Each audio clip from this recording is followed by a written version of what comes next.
Estamos de regreso con Matinal. Gracias por seguir en sintonía. Le damos la bienvenida a nuestro primer invitado del día. Se trata de Rafael Castillo, diputado por Santo Domingo Este por el partido Fuerza del Pueblo y vocero del partido ante la Cámara de Diputados. También presidente de la Comisión Electoral, presidente de la Comisión Bicameral que estudiará la ley 8701 sobre seguridad social. Bienvenido, un placer. Buenos días, Laura. Buenos días, Alberto, don Percio. Buenos días, República Dominicana. Gracias por la invitación. Castillo, antes de entrar en los temas congresuales, me gustaría irme a la parte política, porque algunos medios y en las redes se habla de disidencia en la Fuerza del Pueblo, porque hay una competencia por la escogencia de las autoridades, ¿verdad? Un congreso elector para escoger las autoridades, pero sobre todo que la manzana de la discordia parece ser la Secretaría General.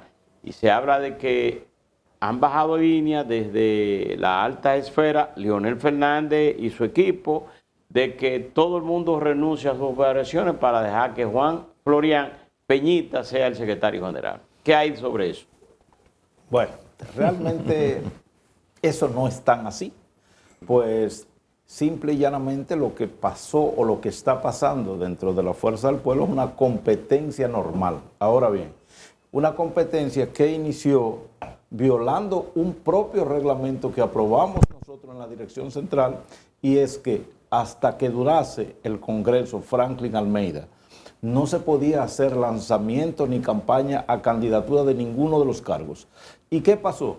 Lo único que sucedió aquí es que dos aspirantes a la dirección, a la Secretaría General salieron a hacer campaña antes de tiempo, y entonces es el mismo partido el que llama la atención en ese proceso, pero tan pronto concluye el Congreso Franklin Almeida, que se apertura entonces el Congreso Elector, ya todo el mundo tiene el derecho de aspirar. Por tal razón, los compañeros que aspiran a esa posición están recorriendo el país, lo está recorriendo también el secretario general actual, y la Fuerza del Pueblo vivirá un proceso importante, que qué bueno que estamos viviendo este dinamismo dentro de la Fuerza del Pueblo, pero no necesariamente es que a nadie se le ha dicho tú no puedes aspirar, tienes que retirarte para que otros... No, lo que pasa es que inicialmente teníamos una resolución aprobada por la Dirección Central de que no se debía salir a hacer campaña, y esa fue la parte inicial, que es lo que mayormente sale a relucir ahora en los medios de comunicación. Es especulación el hecho de que se diga que le están pidiendo a Dionis Sánchez y a Franklin Rodríguez, que son de los que aspiran,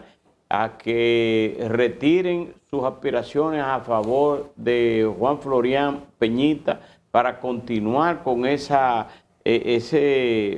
incluso se dice que en el caso de Leonel Fernández, yo no entiendo. Lo que me gustaría es que usted nos dé detalles si es verdad o es mentira de que se quiere imponer a Peñita en la Secretaría General. Mire, Antonio Florian, lo más importante de todo esto, la Fuerza del Pueblo ha nacido en defensa de la Constitución de la República, y un organismo democrático como la dirección política, el mismo presidente Fernández jamás se prestaría a decirle a un compañero, no a un compañerito, no, a dos personas con el nivel político tanto de Franklin como del compañero Dionis, no aspiren, que nosotros nos vamos a reservar. Porque si fuese así, entonces el partido lo que hubiese hecho es que se reserva ese cargo. Rafael. Pues no, Sí. Todo el mundo tiene, hasta la presidencia de la República, cualquier compañero que desee inscribirse para aspirar a presidente de la República, tiene el derecho de inscribirse. Todos los puestos en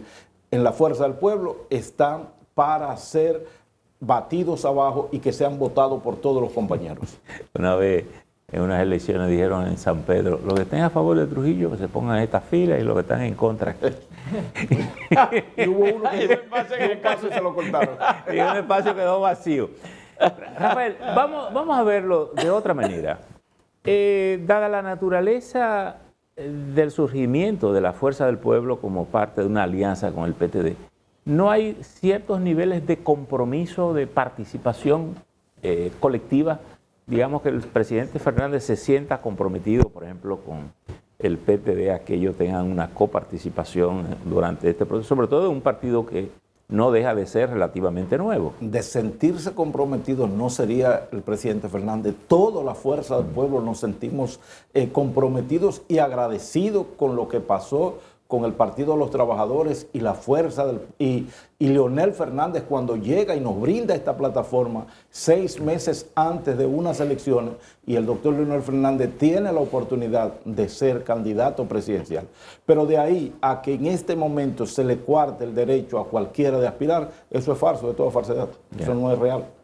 Vamos con el Congreso. Vamos al Congreso. Sí, lo que ha estado pasando allí. Usted está al frente de la comisión bilateral. Bicameral, perdón. Que está estudiando la ley 8701. ¿Cuál es el estatus de este proyecto? ¿Y qué tipo de involucramiento ha tenido el gobierno en el mismo? Porque la verdad es que uno se queda con la impresión de que este es un proyecto que se hizo en el Congreso con la participación de los diputados o de los congresistas en general, pero con una mínima intervención de parte del gobierno, que es el que tiene las instituciones especializadas en estos temas. Bueno, Laura, sí y no. ¿Por qué? Porque nosotros somos los que estamos llamados a crear las leyes. Los senadores y diputados, el Congreso es el llamado a modificar, a crear.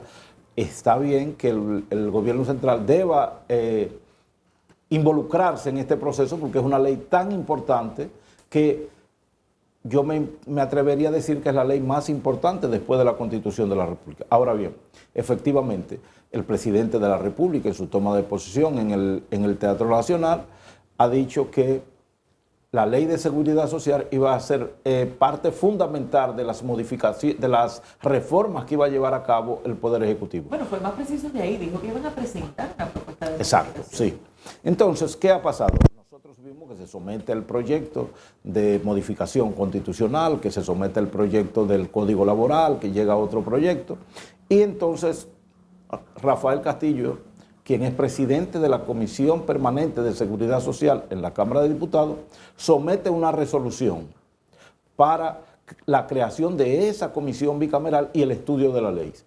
Unos diputados, tanto en la Cámara como otros legisladores en el Senado, someten proyectos de modificación a la ley y se crea esta comisión bicameral.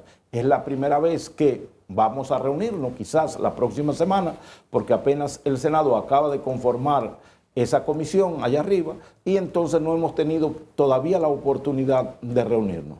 Ya veremos a la hora de que nos juntemos como senadores, como comisión conjunta, entonces la metodología que usaremos, si tomaremos como base los proyectos que están depositados en la Cámara de Diputados y el Senado de la República e iniciamos desde ahí. O sea, unificarlo crear una matriz con todos los que tenemos e iniciar como punto de partida con ese proyecto, pero me imagino que lo ideal sería escuchar sectores y sentarnos para tener realmente... ¿Qué hay que cambiar? ¿Qué en ese proyecto que usted planteó, qué piensa o sea, como parte principal de cómo se inicia? Por ejemplo, ¿qué hay que modificar? El copago. Ya el seguro no lo toma una gran parte de los médicos. Y cuando usted llega, lo primero cuando usted presenta el carnet que le dice la secretaria es que tiene que pagar 2.000, 3.000, 4.000 de diferencia. El copago es una parte fundamental en la modificación. Las personas que obtienen una pensión que a la hora de retirarse ya no tienen un seguro. Recientemente vimos en un programa de televisión y aparte de un programa, el mismo tesorero ha ido varias veces a la tesorería a denunciar delitos que se están cometiendo en el sistema de inscripciones irregulares, de personas que usan el carnet sin ser miembro y una cantidad inmensa de delitos que están sucediendo en torno al sistema. El mismo director de la DIDA ha tomado una iniciativa importante ahora de visitar las clínicas, de llamar la atención sobre procesos que se están dando que no son lo normal. Pues todo eso son bases fundamentales para iniciar un proceso de la modificación de la ley. Rafael, ¿pudiéramos decir que esa comisión bicameral no deja de tener un sentido preventivo en el sentido de esperar si el gobierno somete un proyecto? Porque Laura no negaba la condición de los legisladores y la capacidad de hacer y modificar las leyes, sino que el Estado es el que tiene, digamos, la data de la experiencia de la seguridad social y tal vez sería el que tendría sentido de variar cosas, porque también eso tiene implicaciones económicas. Claro. Es decir, cuando usted varía una para acá en materia de seguridad, tiene unas implicaciones económicas, que todo eso hay que ponderarlo, valorarlo, estudiarlo. Y de hecho, lo normal es que con proyectos tan especializados Claro. como este haya una propuesta que venga preparada por las instituciones que tengan que ver con el tema, independientemente de que el Senado, que el Congreso recibe, apruebe y son los legisladores, pero la propuesta en sí normalmente viene de las instituciones especializadas. Y más una ley como esta, que tiene Exacto. tantos intereses, es una ley que... Intereses y que es compleja. Y muy técnica, Por ejemplo, específicamente. pero- usted menciona el copago. Si Pero- usted va a quitar pero- el copago, tiene que discutir primero si lo que el seguro está cubriéndole a un médico que está dando el servicio es suficiente, a dónde llevarlo para obligar a que todo el que esté en el sistema acepte el seguro como un mecanismo de pago. Pero hay algo muy importante. Nosotros en una conversación con el presidente Luis Abinader en el mes de diciembre mostró él el interés, conversó con nosotros ampliamente sobre la modificación de la ley. Y ahora, el 27 de febrero, cuando acudió a la Asamblea Nacional, el presidente conversó alrededor de 2 minutos conmigo en la fila que existe para recibir El recibimiento. a los diputados, y habló ampliamente sobre el proyecto de ley. Ya luego de eso nos reunimos los voceros de los partidos con el ministro de Trabajo y ellos tienen un ambiente importante. No creo que se vayan a quedar de brazos cruzados. Quizás no me lo hayan comunicado, pero yo pienso que sí, que el Poder Ejecutivo tendrá alguna iniciativa para depositar, que ya lo veremos. Ha dicho en el las nuevo próximas semanas. ministro que la seguridad social es una prioridad. Y es así. ¿Él ha tenido Eddie alguna Olivares. conversación con ustedes como para hacerles saber que hay un proyecto en camino o que se está haciendo algo? Nosotros como voceros, tanto el del PLD, el PRM y nosotros nos reunimos con él a petición de él para hablar específicamente de la necesidad que existe de la modificación de la Ley de Seguridad Social. Nos decía al principio, vamos a esperar que avance el código, que salga de allá arriba, para entonces trabajar con la Ley de Seguridad Social. Me imagino yo que ellos tienen un proyecto. Ya. Pero al estar ahora ya conformada una comisión bicameral, yo pienso que el Poder Ejecutivo hará lo propio para depositar un proyecto para que se conozca realmente o ¿Esa sirva como base. comisión bicameral solo tiene el encargo de ver la seguridad social o tiene como encargo también conocer el código laboral? No, el código está depositado en el Senado de la República en una comisión normal, me parece que la Comisión de Trabajo y Seguridad Social del Senado de la República, y está corriendo su curso. Pero la comisión bicameral tiene la exclusividad de trabajar solamente con la ley 87-01. Y la parte que tiene que ver con que un empleado, después de pasar durante 30 años y 60 años de labores, 30 años de labores en el Estado, y en el caso de 60 años resulta que lo pensionan o se va para su casa, y es en ese momento cuando más lo necesita y le quitan su carnet que no puede ir a ningún médico porque le quitan su carnet Eso es de salud. un crimen, si se puede decir así. Pero eso está, en el proyecto que trabajamos en el Congreso pasado, eso estaba corregido. En el proyecto que se trabajó en una comisión bicameral, que fue a petición nuestra también, que duró alrededor de 2 años trabajando, nosotros habíamos plasmado en la ley de que a toda persona que se pensiona se le debe mantener el seguro de riesgo de salud, solamente descontándole el cápita de salud, más no ya el de pensión, sino que del mismo salario se le descontara los 600 y pico de pesos que cuesta mantener el seguro y que fuera obligatorio para todas las ARS mantenerlo dentro de el seguro de salud. Mire, este fin de semana, usted habla del copago, pero ocurrió un feminicidio, creo que fue en La Vega, donde un hombre desaprensivo, abusador, bueno, pues acuchillada mató a su ex esposa. Pero ¿qué resulta? Que esa mujer estaba viva y la llevaron a un centro de salud. No le dieron las atenciones, la rebotaron. Pero ella estaba viva y murió entonces en el camino hacia otro hospital. Entonces, eso tiene que haber una condena mayor. Que no ha sido el primer caso. No, son muchos los casos. Muchos casos que se han... Ya ese es con la ley de salud.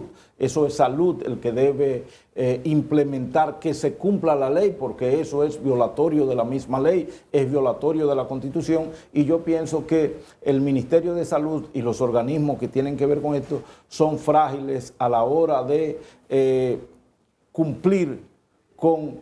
que los pacientes que llegan a un centro médico sean atendidos y que después entonces se trabaje con el pago. No obstante a eso, hemos visto que en el caso de la Seguridad Social, el nuevo director de la DIDA ha estado trabajando precisamente en casos como este, ha estado trabajando. Y entonces en la misma ley de Seguridad Social tiene indemnizaciones para los centros que hacen este proceso para los pacientes. Porque nosotros vimos en Higüey recientemente, hace aproximadamente como 2 años, que un niño lo llevaron con un dolor a una clínica y hubo que buscar un dinero, y en el proceso de buscar el dinero para internarlo, pues el paciente murió. Y eso, ¿qué ha pasado con esos dueños de clínica? ¿Qué ha pasado con los responsables de que suceda esto? Absolutamente nada. No sabemos si existe una investigación, no sabemos si son condenados, no sabemos nada, porque hay inmunidad para las clínicas en ese sentido. En el Código Penal ahora, ese proyecto de ley se supone que se va a poner en agenda y se va a discutir y se va a aprobar, aunque dice Alfredo Pacheco que no le meta mucha presión a los congresistas. No, nada más tiene 30 años ahí, no hay que meter mucha presión. Yo realmente lamenté que sucediera lo que he visto que ha sucedido con el Código Penal, pues es una necesidad imperante. Pues ahora mismo se está juzgando a una persona que dice haber matado él mismo 5 mujeres. Esa persona se va a condenar por un caso. Pero fue muy lamentable ver entonces que sometieran un Código Penal por el Senado y 3 por la Cámara de Diputados.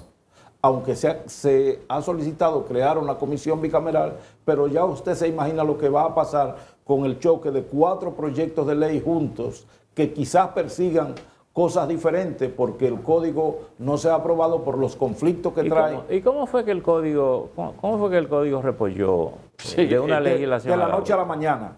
De la noche a la mañana. Bueno, habían perimido todos los proyectos que existían y los diputados pues se motivaron a someterlo.